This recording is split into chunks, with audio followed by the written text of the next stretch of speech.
وما آتاكم الرسول فخذوه وما نهاكم عنه فانتهوا واتقوا الله إن الله شديد العقاب. الحمد لله رب العالمين والصلاة والسلام على أشرف الأنبياء والمرسلين أما بعد. ثم قال البخاري رحمه الله باب من صلى ركعتي الطواف خلف المقام. باب اس شخص کے بارے میں جو طواف کے 2 رکعتیں پڑھے مقام کے پیچھے، یعنی مقام ابراہیم اس کے پیچھے جو ہے وہ طواف کے 2 رکعتیں پڑھے. پچھلی حدیث سے پتہ لگا کہ طواف کی 2 رکعتیں مقام ابراہیم کے پیچھے اگر پڑھنے کا موقع نہ ملے تو انسان کہیں اور بھی پڑھ سکتا ہے، مسجد سے باہر بھی پڑھ سکتا ہے. بلکہ امام بخاری نے حضرت عمر کا ذکر کیا، اگرچہ ابھی حضرت عمر والی حدیث نہیں آئی، حضرت عمر والی حدیث ابھی آئے گی. تو حضرت عمر نے تو حرم سے بھی باہر جا کے 2 رکعتیں پڑھی، تو اس سے پتہ لگا کہ انسان جو ہے وہ طواف کی 2 رکعتیں وہ باہر بھی پڑھ سکتا ہے. لیکن اب اصل جگہ کہاں ہے یہ بات ابھی نہیں آئی.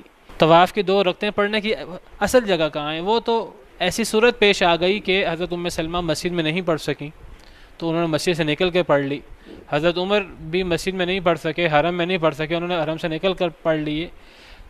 لیکن اگر کسی کو کوئی مجبوری نہیں ہے تو بہتر کیا ہے، ایک بندہ اگر اس کو موقع بھی مل جائے اور رش بھی نہ ہو اور وہ مقام ابراہیم کے پیچھے پڑھ سکے تو طواف کے بعد 2 رکعتیں پڑھنے کی اصل جگہ کہاں ہے. ابھی یہ بات امام بخاری نے اس کو ڈسکس نہیں کیا، اگرچہ کئی احادیث میں ضمناً یہ بات آ گئی ہے، لیکن امام بخاری ابھی تک اس بات کو باب قائم کر کے نہیں لائے. تو اس لیے انہوں نے پچھلے باب کے بعد اگلا باب یہ قائم کر دیا ہے تاکہ یہ مغالطہ نہ ہو کہ طواف کی 2 رکعتیں پڑھنے کے لیے مقام ابراہیم پر نماز پڑھنے کی اہمیت ہی کوئی نہیں ہے.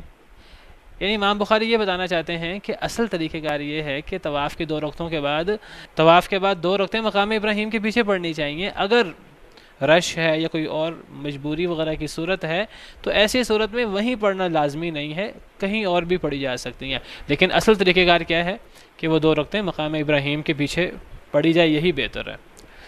تو اس لیے امام بخاری نے باب قائم کیا ہے کہ جو شخص طواف کی 2 رکعتیں مقام کے پیچھے پڑھے. تو حدثنا آدم قال حدثنا شعبة قال حدثنا عمرو بن دینار قال سمعت ابن عمر بن دینار رحمہ اللہ بیان کرتے ہیں، کہتے ہیں میں نے سنا ابن عمر رضی اللہ عنہ سے، وہ فرما رہے تھے قدم النبی صلی اللہ علیہ وسلم، نبی کریم صلی اللہ علیہ وسلم تشریف لائے مکہ مکرمہ، فطاف بالبیت 7، تو آپ نے بیت اللہ کے 7 چکر لگائے، وصلی خلف المقام رکعتین، اور آپ نے مقام کے پیچھے 2 رکعتیں پڑھی. گویا کہ اب 2 رکعتیں پڑھنے کی اصل جگہ ہے مقام کے پیچھے. ثم خرج الى الصفا، پھر آپ صفا کی طرف نکلے صحیح کرنے کے لیے. وقد قال اللہ تعالی، اور اللہ تعالیٰ نے فرمایا، یہ حضرت ابن عمر رضی اللہ عنہ فرما رہے ہیں، اللہ نے فرمایا لقد کان لکم فی رسول اللہ اسوۃ حسنہ، تمہارے لیے اللہ کے رسول صلی اللہ علیہ وسلم میں اسوہ حسنہ ہے. تو نبی صلی اللہ علیہ وسلم کا جو اسوہ حسنہ ہے وہ یہ ہے کہ آپ نے مقام کے پیچھے 2 رکعتیں پڑھی. گویا کہ 2 رکعتیں پڑھنے کی اصل جگہ ہے مقام ابراہیم کے پیچھے، لیکن اگر کوئی مجبوری ہو تو کہیں اور پڑھی جا سکتی ہیں. بعض لوگ تو اتنی سختی کرتے ہیں، انہوں نے بس وہیں کھڑے ہو کے پڑھنی ہے.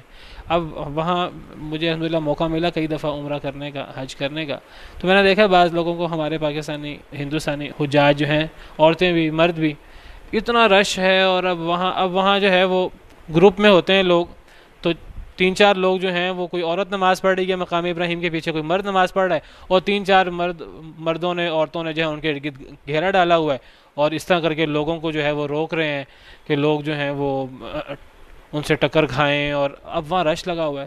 اور ان کے اس طرح کرنے سے وہ رش کتنا بڑھ جاتا ہے، اور اس سے جو ہے دیگر حاجیوں کو کتنی تکلیف ہوتی ہے. حالانکہ جب اجازت موجود ہے، ٹھیک ہے، اگر رش نہ ہو تو زیادہ بہتر یہی ہے مقام ابراہیم کے پیچھے انسان پڑھے اگر رش نہ ہو تو. لیکن اگر رش ہو، اس طرح کی مجبوری ہو، تو لوگوں کو بلا وجہ مشکل میں ڈالنا یہ تو کوئی بہتر نہیں ہے. انسان جو ہے وہ پیچھے جا کے نماز پڑھ لے، مقام ابراہیم پہ ہی تھوڑا پیچھے ہو کے نماز پڑھ لے. وہاں نماز نہیں پڑھی جا سکتی تو انسان جو ہے مسجد حرام میں کسی جگہ بھی نماز پڑھ لے. تو ہمیں حضرت ام سلمہ نے تو مسجد حرام سے بھی باہر جا کے نماز پڑھی، اور ابھی حضرت عمر کی ہم حدیث پڑھیں گے، حضرت عمر نے تو حرم کے باہر جا کے طواف کی 2 رکعتیں پڑھی. تو دیکھیے حضرت ابن عمر اور صحابہ کرام کا طریقہ کار. حضرت ابن عمر رضی اللہ عنہ نبی صلی اللہ علیہ وسلم کا فعل بیان کر رہے ہیں کہ نبی صلی اللہ علیہ وسلم نے طواف کیا، 7 چکر لگائے اور 2 رکعتیں پڑھی مقام ابراہیم کے پیچھے، اور پھر صفا کی طرف گئے. اور ساتھ ہی ابن عمر فرماتے ہیں کہ رسول اللہ صلی اللہ علیہ وسلم کی ذات میں تمہارے لیے اسوہ حسنہ ہے. یعنی اگر ایک انسان آسانی سے یہ کام کر سکے پھر انسان کو یہی کرنا چاہیے. پھر اس میں انسان یہ سوال کرے کہ یہ فرض ہے، سنت ہے، مباح ہے، کیا ہے، یہ سوال کرنے کی بھی ضرورت نہیں ہے. اگر ایک انسان آسانی سے کر سکے تو. آسانی سے نہ کر سکے تو انسان پھر کہیں اور بھی یہ 2 رکعتیں پڑھ سکتا ہے. سبحان ربک رب العزت عما یصفون وسلام علی المرسلین والحمد للہ رب العالمین. صناع الحياة أقمار الليالي منار الهداة أعلام الرجال صناع الحياة